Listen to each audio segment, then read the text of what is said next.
नमस्कार, मैं अंशिका स्वागत करती हूँ आपका विद्या वीरों में। एक ऐसी स्पेस जहाँ बातचीत के माध्यम से हम बात करेंगे कुछ खास टॉपिक्स के बारे में कुछ खास लोगों से। आज का हमारा एपिसोड हम डेडिकेट करते हैं विमेन हेल्थ प्रॉब्लम्स। आज हमारे साथ हैं डॉक्टर सुभाषिनी रुचुल दत्ता मैम पिछले 45 सालों से अपने हॉस्पिटल में लोगों की निस्वार्थ सेवा कर रही हैं। सिटी से दूर ट्रीटमेंट के साथ साथ ना ही सिर्फ मैम बेहतर से बेहतर इलाज कर रही है, साथ ही साथ मैम हॉस्पिटल के पूरे मैनेजमेंट को भी हैंडल करती है। It's a pleasure for us to have you here ma'am. Thank you so much for coming. Ma'am, हम जानना चाहते हैं आपकी इस जर्नी के बारे में। 45 साल का ये इतना बड़ा टाइम कैसे शुरू हुआ? इससे पहले कि मैं ये बताऊं कि मुझे यहाँ पर कैसा लगा और मैं यहाँ पे क्यों आई, शायद ज़रूरी और आवश्यक है कि मैं बताऊं कि मैं कहाँ से हूँ। वैसे मेरा जन्म 7 नवंबर 1952 को महू में हुआ, जो कि इंदौर के पास है, और वहाँ पे मैंने पली बढ़ी और मैंने saint Mary's higher secondary school में अपना एजुकेशन लिया। उसके बाद उन दिनों में साइंस नया सब्जेक्ट शुरू हुआ था और हमारी क्लास में सिर्फ 13 लोग थे और उसमें से 11 लोगों ने मेडिसिन परस्यू किया और वो सब अच्छी जगहों पे चले गए। यही सोच के साथ में मैंने भी मेडिसिन को एक्सेप्ट किया और मुझे अच्छा लगा। मैं एक ऐसे परिवार से जुड़ी हुई हूँ जहाँ पे सेवा भावना कूट कूट के भरी हुई है। मेरे फादर भी मिशन वोकेशनल स्कूल, जो कि रसलपुरा में स्थित है और था, उसके वो प्रिंसिपल क्या है। मेरी मदर भी एक टीचर थी इकोनॉमिक्स की, जो कि कैंटोनमेंट स्कूल मऊ में लेक्चरर थी। वहीं पे अपने कार्य को करते हुए उन लोगों ने हमारी शिक्षा दीक्षा अच्छी तरह से करी। मैंने 2 साल कोलकाता कॉलेज में भी पढ़ा और उसके बाद में मैं क्रिश्चियन मेडिकल कॉलेज बेलोर में मेरा एडमिशन हुआ।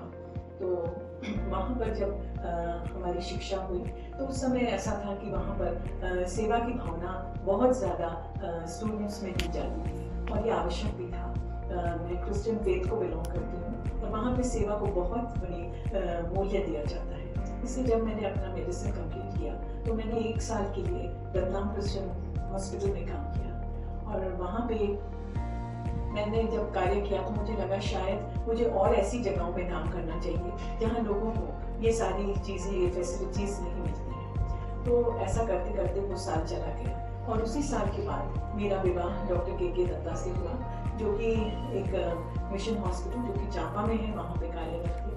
तो उनकी भी यही भावना थी, इसलिए हमारे बीच में किसी प्रकार का टकराव नहीं आया कि क्यों हमें मिशन हॉस्पिटल में काम करना है। ये ज़रूर था कि जहाँ जबकि हम शहर में रहते थे तो उस समय हमें ऐसा लगता था कि कहाँ गांव में हम अपने आप को ढाल सकेंगे, लेकिन धीरे धीरे यहाँ की स्थितियाँ देखते हुए हमें लगा कि नहीं, हमारे कार्य क्षेत्र यही रहेगा, ईश्वर ने यही प्लानिंग हमारे लिए की है और इसी सोच के साथ हमने यहाँ पर 45 वर्ष बिताए। मैम, आप ट्रूली मतलब आप एक इंस्पिरेशन है आज की युवाओं के लिए। सीरियसली एक कहने की बात है, लेकिन मेरा लाइफ का एक वो है जो एक पोएट स्टीफन वेलेट ने कहा है, I will walk through this way but once.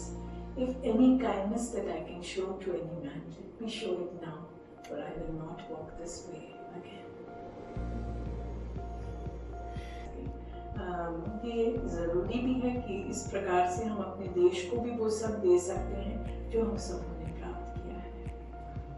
Ma'am. तो जैसे अगर यहाँ पे रह के किसी तरह की कोई मेडिकल इमरजेंसी रहती है, कोई ट्रेजेडी अगर हो जाती है, तो ऐसी सिचुएशन में हॉस्पिटल स्टाफ कैसे मतलब आप हैंडल करते हो सिचुएशन को? जो बेसिक लाइफ मैनेजमेंट स्किल्स हैं वो हम हमारे स्टाफ को देते हैं जब वो हमें ज्वाइन करते हैं और ये ज़रूरी है।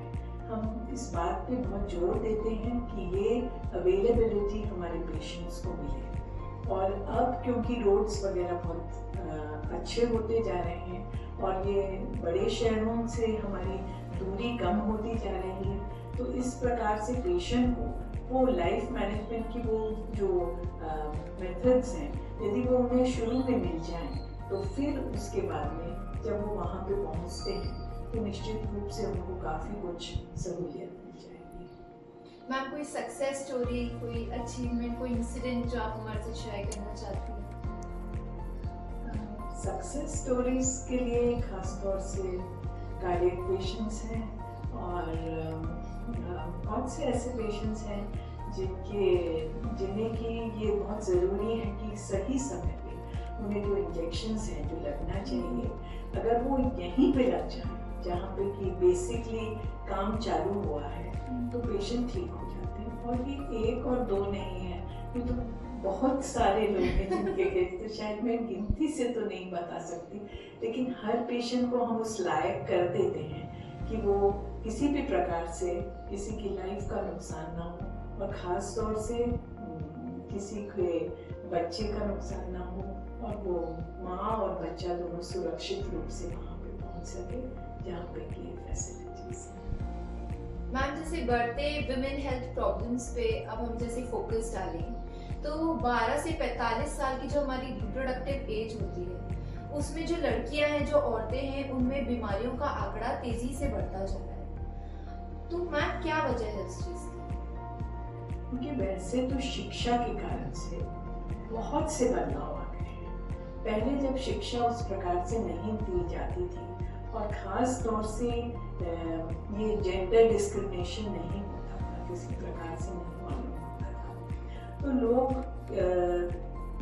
चुप रहते थे, ये बात शन कर दी जाती थी, और लोग इसके बारे में उन्हें कुछ प्रॉब्लम भी होता था तो बताया नहीं जाता था। और जो भी घर में बड़ा रहता था, जैसे माँ है, दादी है, तो वो जो भी सलाह दे दें उसी के कर्मों पे चला जाता था। लेकिन धीरे धीरे ये एजुकेशन आने लगा, और एजुकेशन सिर्फ किताबों तक ही सीमित नहीं था, लेकिन सोशल मीडिया पे भी बहुत सारी चीज़ें, चाहे रेडियो हो, चाहे टीवी हो, उसके ऊपर बहुत कुछ मालूम पड़ जाता है।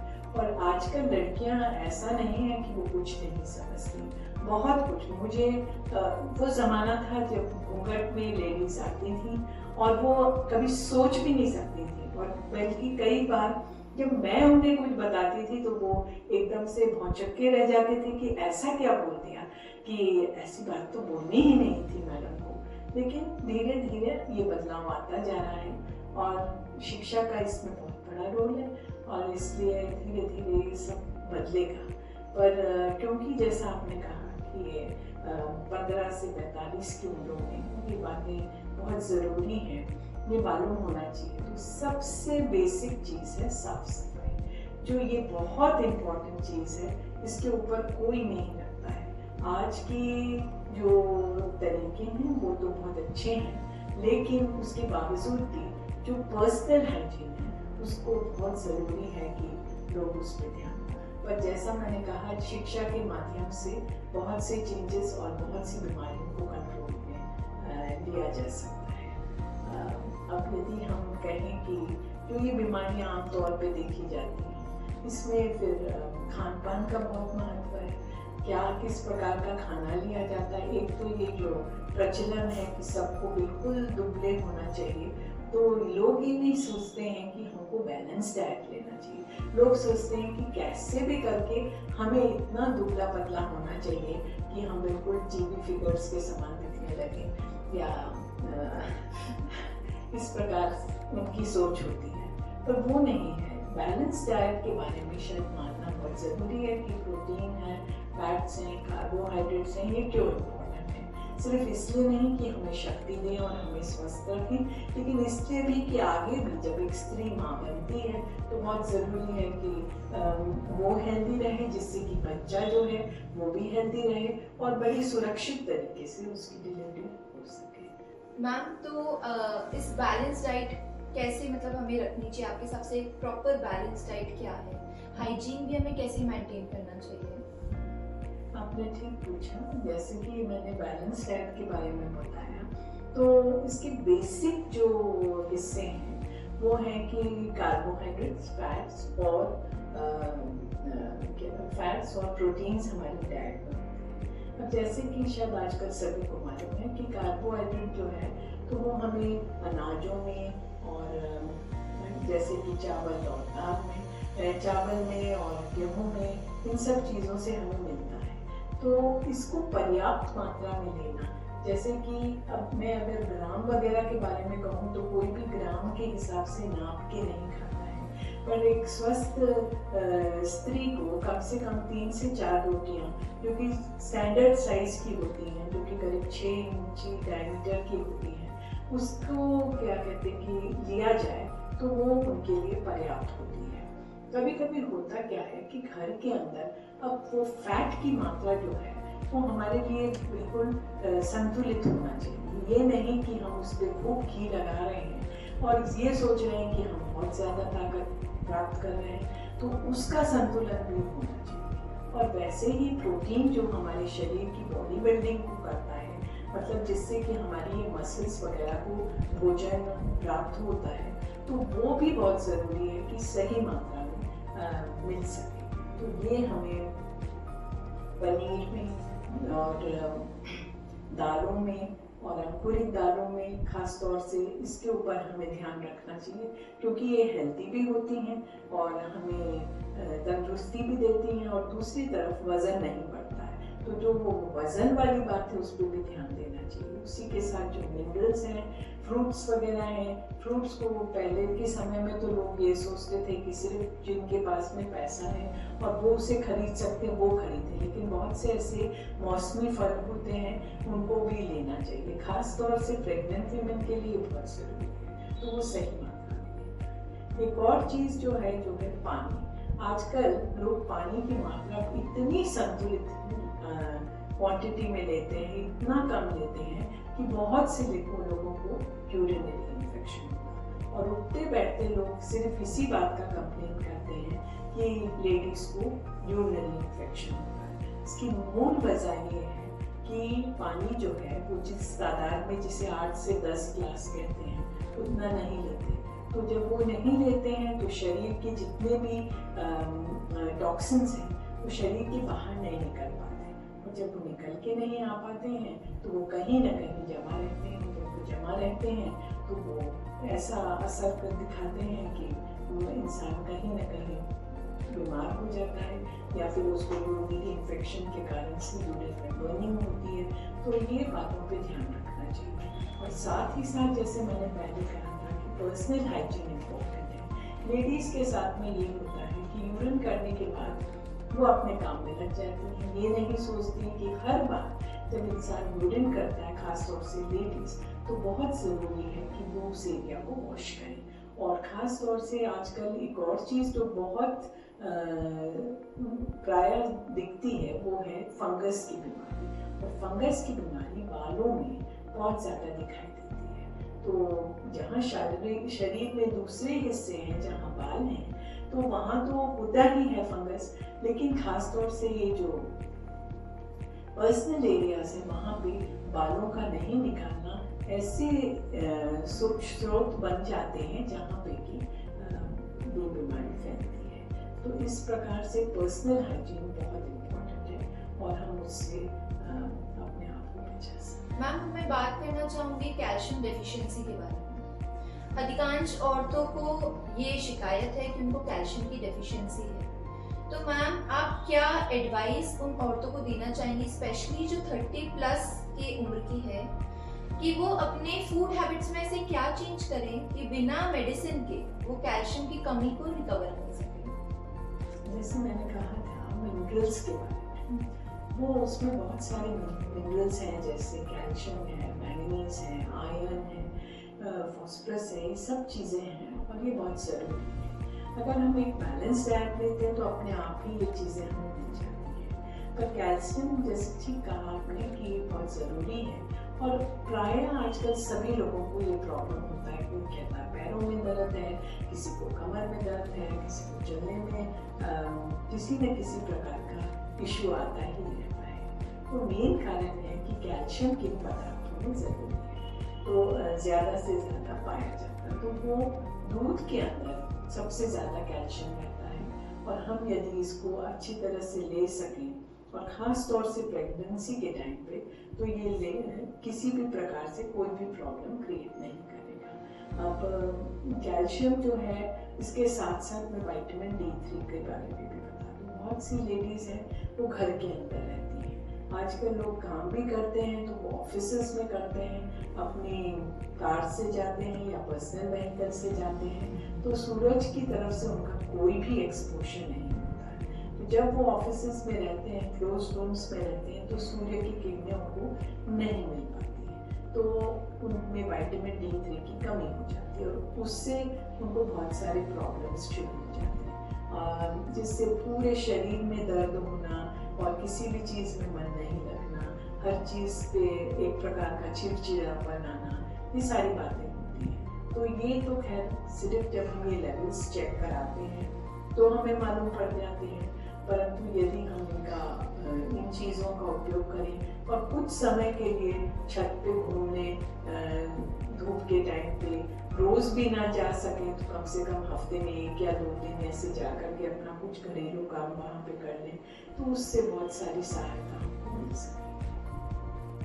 आपसे बात करना चाहूंगी कैंसर के बढ़ते केसेस के बारे में। वर्ल्ड हेल्थ ऑर्गेनाइजेशन के आंकड़े के हिसाब से 2023 का ही अगर हम चार्ट उठाकर देखें तो 10 मिलियन लोगों की डेथ कैंसर की वजह से हुई है। इसका प्रभाव औरतों पे भी बढ़ता ही जा रहा है। औरतों में विशेष करके breast cancer, ovary and cervical तेजी से बढ़ रहा है। क्या रीजन है कि ये इतना तेजी से बढ़ता फैलता जा रहा है?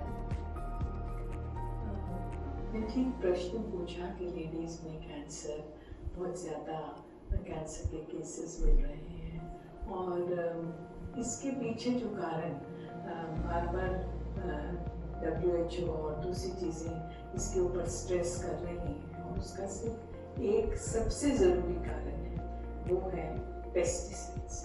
पेस्टिसाइड्स जो हमारे दैनिक जीवन में उपयोग में आने वाली सब्जियां हैं, अनाज हैं, हर जगह तो पेस्टिसाइड का उपयोग किया जा रहा है, क्योंकि सबकी यही सोच है कि हमारी फसलें अच्छी होना चाहिए। तो जब फसल अच्छी होगी तो पैसा भी अच्छा मिलेगा और उन्नति होगी। लेकिन ऐसा सोचने से कि देश की उन्नति होगी, वहाँ हम अपने लोगों को खो रहे हैं, अपने लोगों को नुकसान पहुँचा रहे हैं। अब ये है कि पेस्टिसाइड को एक तो रोका जाए, कम मात्रा में, जैसे पहले जो था वो ऑर्गेनिक फसलें उत्पन्न होती थी, लोग गोबर के खाद का उपयोग करते थे, तो उससे नेचुरल सोर्सेस से होने के कारण बहुत कम लोगों को इस प्रकार की बीमारियां होती थी। तो अब ये पेस्टिसाइड्स जो कि डलते भी हैं, एक चीज़ का ध्यान एक सामान्य परिवार को रखना चाहिए, वो ये है कि इन सब्जियों को, इन चीज़ों को, जो भी अनाजों को हम इस्तेमाल में लाते हैं, तो उन्हें बहुत अच्छे से धो करके और इन्हें सुखा देना चाहिए। दूसरा, एक्सपोजर टू अल्ट्रावायलेट लाइट्स। अब हमारी बहुत सारी चीज़ें जो हम इस्तेमाल में लाते हैं वो अल्ट्रावायलेट लाइट से भरपूर है, उसका भी असर जो है हमारे ऊपर आता है। तो ये सब कैंसर की ओर प्रेरित करती हैं और हमें उनसे बचने का कोई ना कोई तरीका लेना चाहिए। मैम, इसी से जुड़ा हुआ मैं आपसे ये पूछना चाहूँगी कि कोई किचन टिप्स जो आप देना चाहते हैं उन हाउसवाइफ्स को, उन औरतों को, कि कैसे इन चीज़ों से हम हमारे घर, हमारे किचन से हम एक शुरुआत करें, जिससे ज़्यादा से ज़्यादा हम एक बैरियर क्रिएट कर सके अपने खान पान से बढ़ती बीमारियों के प्रति। अब एक चीज़ तो ये है जो आम है कि थोड़ा मोड़ा हम सोचते हैं कि भाई सब्जी आई है और धुली होगी ही, इतना ज़्यादा तो हो नहीं सकता कि ऐसे बीज दी, तो मिट्टी वगैरह तो धुल जाती है, लेकिन उसके ऊपर ये चीज़ें जो होती हैं वो नहीं होती। फिर कोई लोग इस चीज़ का इस्तेमाल लेते हैं कि कुछ ऑर्गेनिक सॉल्यूशंस होते हैं, उसको इस्तेमाल में लाते हैं, क्योंकि उसमें काफ़ी लैदर झाग रहता है, जिससे कि अच्छी तरह से सब्जियां धुल जाएं। तो उसका भी इस्तेमाल किया जा सकता है। वो थोड़ी बहुत महंगी ज़रूर मिलती हैं, लेकिन ये ज़रूर है कि हमारी चीज़ें साफ़ हो जाती हैं। कुछ चीज़ें, कुछ गैजेट्स हैं जो कि आजकल अवेलेबल हैं, यहाँ हाई प्रेशर के ऊपर पानी को इस प्रकार से डालते हैं कि वो सब्जियां पूरी तरह से साफ़ हो जाएं और जो भी पेस्टिसाइड्स के अंश हैं वो निकल जाएं। हम दालों को भी जब उबालते हैं या कुछ करते हैं तो वो झाग जो निकलता है, बहुत ज़रूरी है कि वो झाग निकाल दिया जाए।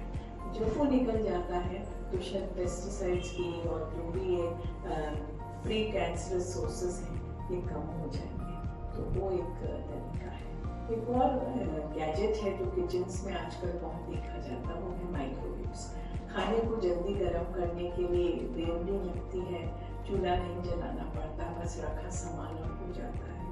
तो उसका भी उपयोग अगर कम किया जाए तो बहुत अच्छा है। और अगर यूज़ भी करना है तो उसमें हमें सिर्फ ग्लास की वेसल्स को यूज़ करना है, जिससे कि ये हार्मफुल इफेक्ट्स जो हैं वो कम हो सके। 18 to 25 का जो एक फेज होता है एक लड़की का, उसमें हेयर फॉल, एक्ने, स्कार्स, इनकी बहुत प्रॉब्लम्स बढ़ती जा रही हैं। रीजन इसका हार्मोनल इम्बैलेंस बताया जाता है। तो ऐसी क्या हेल्दी हैबिट्स उन लड़कियों को फॉलो करनी चाहिए ताकि उनके हार्मोन्स बैलेंस्ड रहें? हेल्दी डाइट सबसे अच्छा है, exercises are the next in line.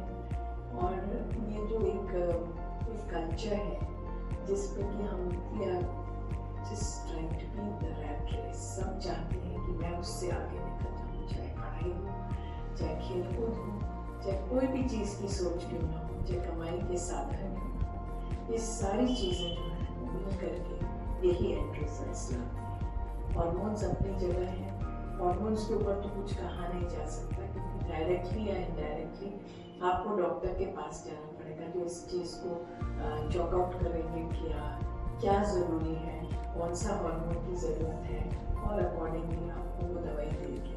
लेकिन ये चीज़ें जो हैं खासतौर से आजकल योगा के ऊपर भी बहुत इंसिस्ट किया जाता है, क्योंकि माइंड को सूदिंग देता है। तो उस प्रकार की चीज़ें हैं, मेडिटेशन इज अनदर थिंग, क्योंकि इंसान ईश्वर से भी नहीं हो जाता है, तो इसलिए भी सब बातों के ऊपर ध्यान देने से मैम हमारे दिन की शुरुआत कैसी होनी चाहिए उस हिसाब से? लाइक हम एक पूरे स्लीप मोड में होते हैं, तो जब हम उठते हैं तो हमारी शुरुआत कैसी होनी चाहिए? देखिए, ये प्रश्न आपने पूछा बिल्कुल अच्छा है। और जब हमें अपने ईश्वर को हर चीज़ के लिए अपने बनाने वाले का धन्यवाद करना आना चाहिए।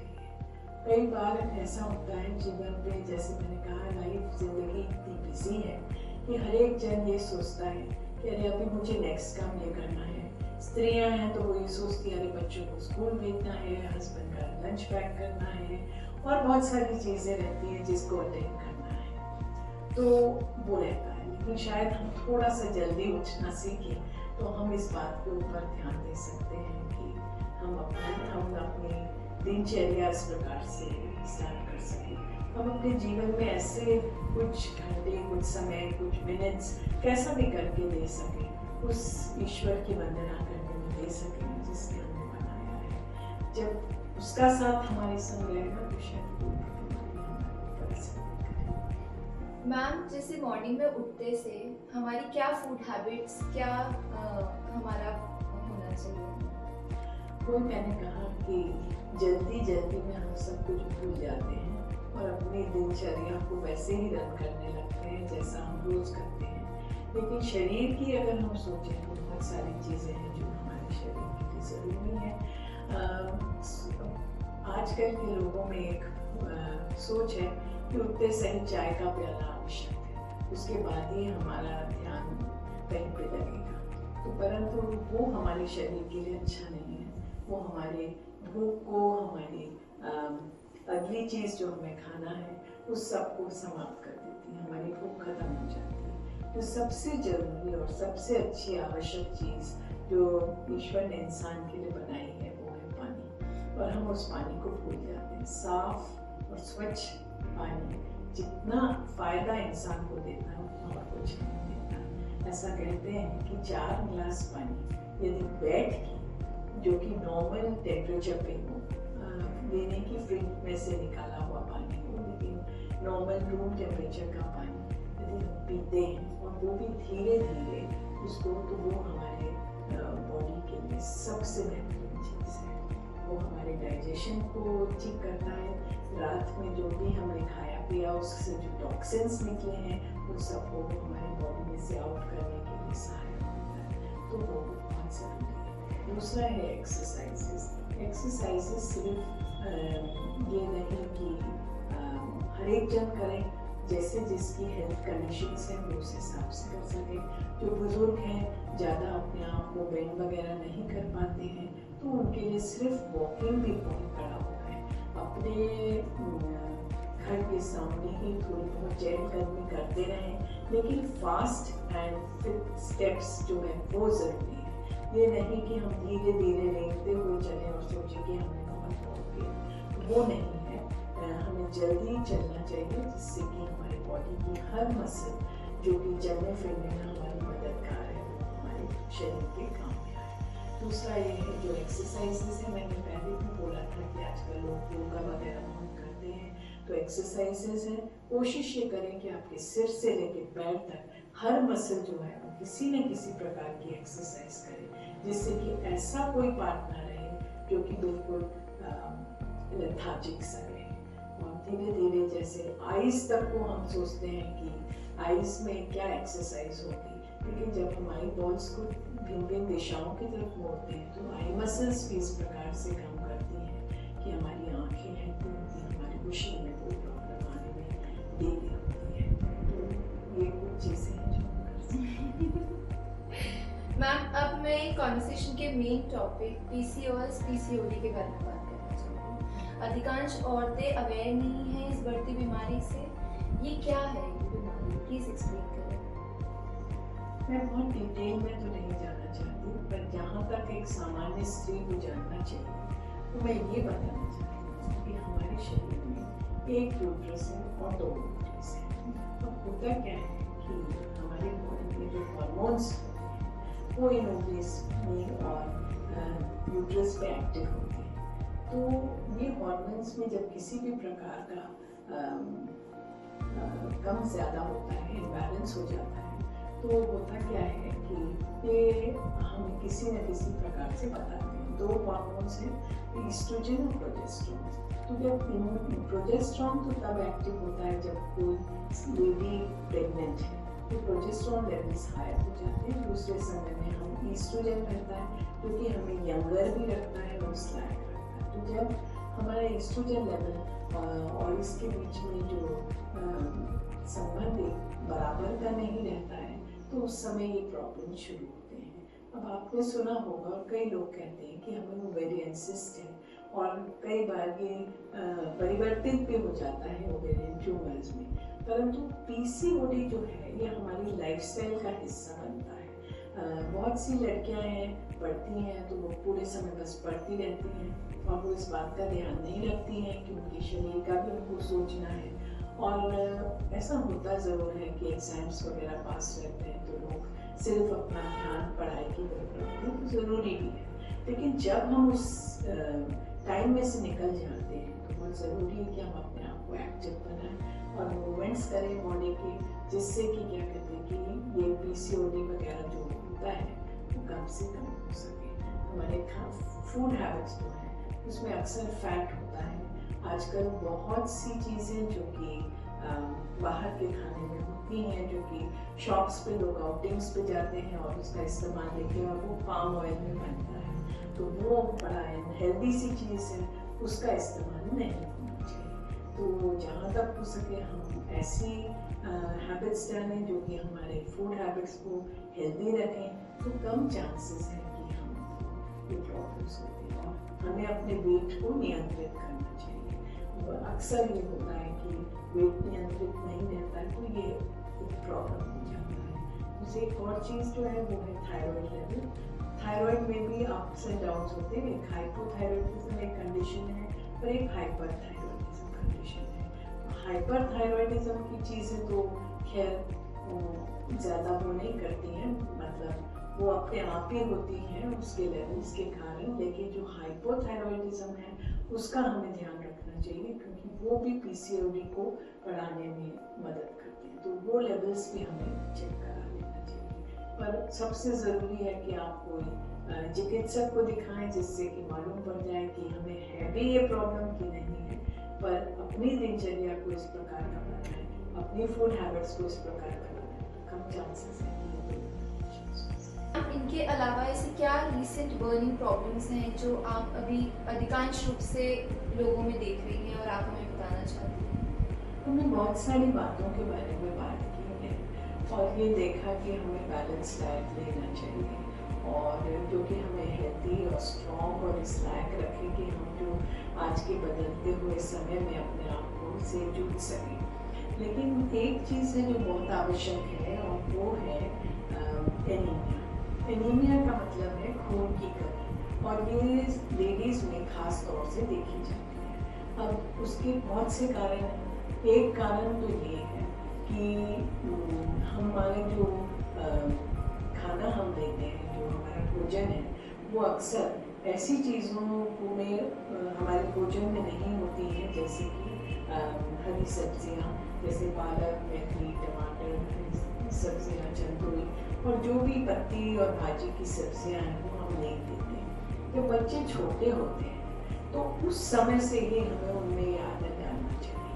पहले जैसे हम दाल बनाते हैं, अब जब दाल बनाते हैं तो बच्चे पक्के हो जाते हैं इस बात में कि सिर्फ दाल और सिर्फ दाल ही हम खाएंगे। लेकिन यदि उस दाल में हम थोड़ी बहुत सब्जियाँ, भाजियाँ डाल दें तो धीरे धीरे वो टेस्ट मास्क हो जाता है और बच्चा जो है वो हरी सब्जी खाना सीख जाता है। तो वो बहुत ज़रूरी है, वो हमारे आयरन की कमी को पूरा कर देता है। एक और चीज़ हमारे भोजन में होती है जो है गुड़। आजकल गुड़ को हम इतनी हीन दृष्टिकोण से देखते हैं कि आजकल गुड़ तो कोई बनाता ही नहीं है और सब सोचते हैं कि रिफाइंड शुगर और वाइट शुगर जो है उससे बेहतर कुछ और है नहीं। तो शायद हमें वापस अपने पुरानी सोच पे जाना पड़ेगा और गुड़ को खाना पड़ेगा। जब हम जैसे दलिया बनाते तो उसमें गुड़ डाल दें और थोड़ी बहुत चाय में भी डाल सकते हैं गुड़ को। मूंगफली के साथ में उसकी वो टॉफ़ी बनाई जा सकती है जो बच्चे अक्सर पसंद करते हैं। लेकिन छोटी उम्र में इसका शौक हो जाता है तो फिर बढ़ते हुए समय में हमें कोई तकलीफ नहीं होती इसे खाने। रहा फिर खून की कमी कैसे होती है, तो एक चीज़ जो है जो हमारे पीरियड्स जो हर माह में होते हैं लेडीज़ में, खासतौर से 18 से 45 के बीच में, तो वो उस समय किसी को बहुत ज़्यादा फ्लो हो जाता है और वो फ्लो होता रहता है और लड़कियाँ सोचती हैं कि यही नॉर्मल है और वो किसी को बताती भी नहीं घर में। अब आजकल तो पैड्स का उपयोग होने लगा है तो किसी को मालूम भी नहीं पड़ता है कि वो कब चेंज कर रहे हैं और कितना फ्लो हो रहा है। तो उससे धीरे धीरे आयरन की कमी हो जाती है। तो बहुत ज़रूरी है कि माँ जो है वो पता लगाए कि बच्चे को कितना फ्लो होता है, बहुत ज़्यादा थोड़ा है कि नहीं है, क्योंकि हर माँ करीब 50 ml के करीब फ्लो हो सकता है जिसको कि नॉर्मल मानते हैं। अगर उससे ज़्यादा हो, दिन में 3 बार से ज़्यादा हम चेंज कर रहे हैं हैबिट के हिसाब से नहीं लेकिन फोर्सफुली, तो हमें उसका कुछ न कुछ इलाज लेना चाहिए। एक और कारण है जिससे कि एनीमिया हो जाता है वो है वर्म्स। अब बच्चे जब खासतौर से खेलते हैं तो उनके नाखून बड़े हुए रहते हैं तो उसके अंदर आराम से जो वर्म्स होते हैं जिन्हें रेड वर्म्स और बिग वर्म्स कहा जाता है तो वो अपना घर वहाँ पे बना देते हैं। बच्चे खाना खाने के पहले हाथ ठीक से नहीं धोते तो उससे वो वर्म्स जो हैं और उनके अंडे जो हैं वो पेट में चले जाते हैं, वो हथेलियों से चिपक जाते हैं और वहाँ अपना घर बनाते हैं। जब वो बनाते हैं और वहाँ पे बनाते हैं तो रोज़ थोड़ा थोड़ा ब्लड जो है उस रास्ते से बाहर चला जाता है और फिर धीरे धीरे एनीमिया की कमी हो जाती है। तो ये तो खास तौर से प्रॉब्लम्स, फिर कुछ लोगों को अलग प्रॉब्लम्स होते हैं जैसे थैलेसीमिया वगैरह, तो वो तो होते ही हैं, उनकी कमी होती है या किसी को ये प्रॉब्लम्स होते हैं तो उसके लिए तो चिकित्सक के पास जाना आवश्यक है जिससे किस टाइप का एनीमिया है ये पता लग सके और फिर उसका मैम, अब मैं अगर पूरा हमारे आज की कॉन्वर्सेशन का एक कंक्लूजन ड्रॉ करूँ, एक निचोड़ देखती हूँ, तो वो ये है कि मोस्टली जो मेजर प्रॉब्लम्स हैं उनका सोल्यूशन एक फूड हैबिट्स है। हम हमारे फूड हैबिट्स को कैसे चेंज कर सकते हैं, कैसे सावधान रह सकते हैं बढ़ती बीमारियों से, एंड योगा प्राणायाम वर्कआउट को हमें एक स्थान देना चाहिए अपनी day to day life. Ma'am, आप हमारे बुलाने पे आए, थैंक यू सो मच। मैं जानना चाहती हूँ कि आपको यहाँ के हमसे बात करके कैसा लगा? मुझे यहाँ आने पे बहुत प्रसन्नता हुई, इसलिए कि आपका जो मुख्य उद्देश्य था वो किसी की भलाई हो, जिसे इसके बारे में कुछ ज्ञान न हो वो ज्ञानवान बन सके और उस इन सब बातों का उपयोग अपने दैनिक जीवन में ले सके। अब ऐसा है, हम सब उस अग्नि पथ पे चल रहे हैं और अगर कहीं पे भी हम अपने कार्यों के द्वारा किसी की सहायता कर सकते हैं, किसी की प्रेरणा बन सकते हैं, तो इससे बेहतर कुछ नहीं है। अगर ये छोटा सा प्रयास किसी का फायदा कर सके तो मेरे लिए बहुत बड़ी आपकी ये जो एडवाइस है, जो गाइडेंस है, इसे लोग फॉलो करेंगे एंड उनकी प्रॉब्लम्स का एक सोल्यूशन उन्हें मिल जाएगा आपकी एडवाइस से। Thank you so much. मैं अपने व्यूअर्स को कहना चाहूँगी कि ये हमारी एक छोटी सी कोशिश थी वुमेन अवेयरनेस को लेके। अगर आपको हमारा ये वीडियो पसंद आया हो तो इस वीडियो को लाइक करें, हमारे चैनल पे जाके सब्सक्राइब करें और ज़्यादा से ज़्यादा अपने फ्रेंड्स के साथ इसे शेयर करें। Thank you so much for watching.